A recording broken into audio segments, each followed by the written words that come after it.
Sudah hampir 6 bulan lamanya perkembangan COVID-19 semakin menjadi-jadi. Berdasarkan grafik fatalitas kasus positif dan kematian COVID-19 di Bali saat ini kembali mengalami peningkatan kasus yang sangat pesat.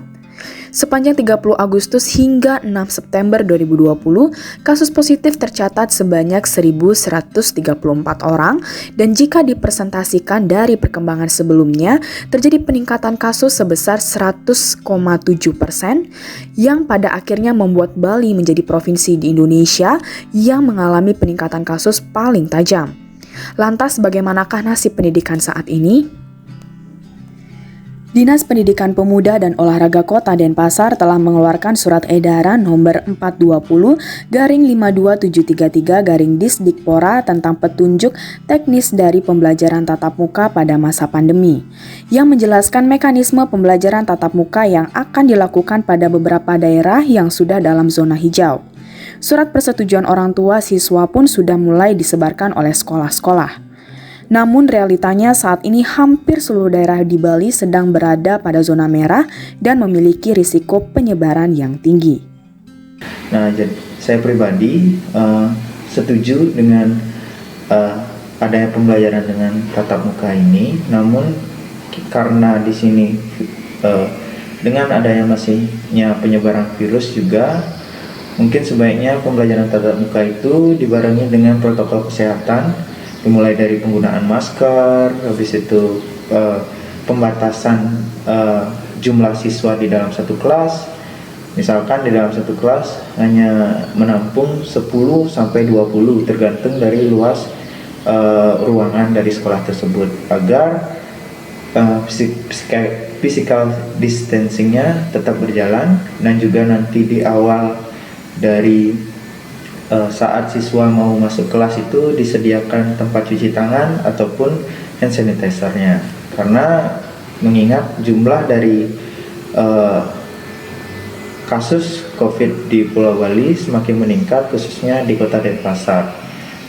Selain itu, kenapa saya menyetujui dengan kegiatan tatap muka di sini? Karena mengingat siswa memerlukan seorang figur yang bukan saja untuk mendidik, tapi bertugas juga untuk mengajar juga. Jadi mendidik dalam artian memberikan arahan kepada siswa dari budi pekertinya, lebih ke bagian soft skill-nya. Itu sih saran dari saya, tetap dilaksanakan cuma dengan protokol kesehatan.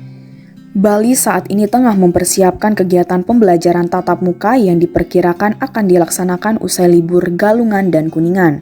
Namun Boy Jayawibawa selaku Kepala Disdikpora Provinsi Bali menekankan bahwa petunjuk teknis pembelajaran tatap muka ini hanya untuk persiapan dan tidak wajib untuk dilaksanakan. Mengingat perkembangan kasus COVID-19 di Bali masih terus melonjak drastis. Aku bener-bener nggak setuju banget sama rencana pemerintah ini.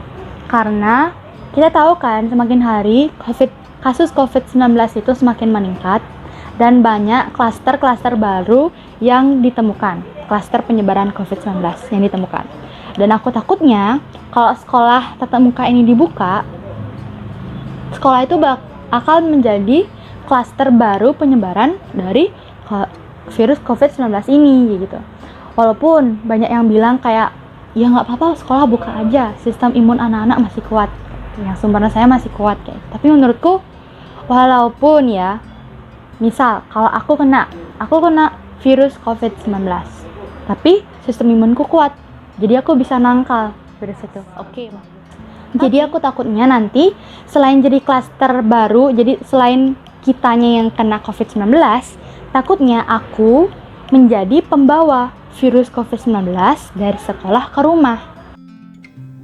Dengan demikian, para orang tua siswa tidak perlu terlalu cemas karena para siswa masih bisa mengikuti pembelajaran secara daring. Yang terpenting kita semua harus tetap disiplin terhadap protokol kesehatan dan sebisa mungkin untuk tetap berdiam di rumah karena transmisi lokal masih semakin marak terjadi. Della Puspita, Media Padma TV.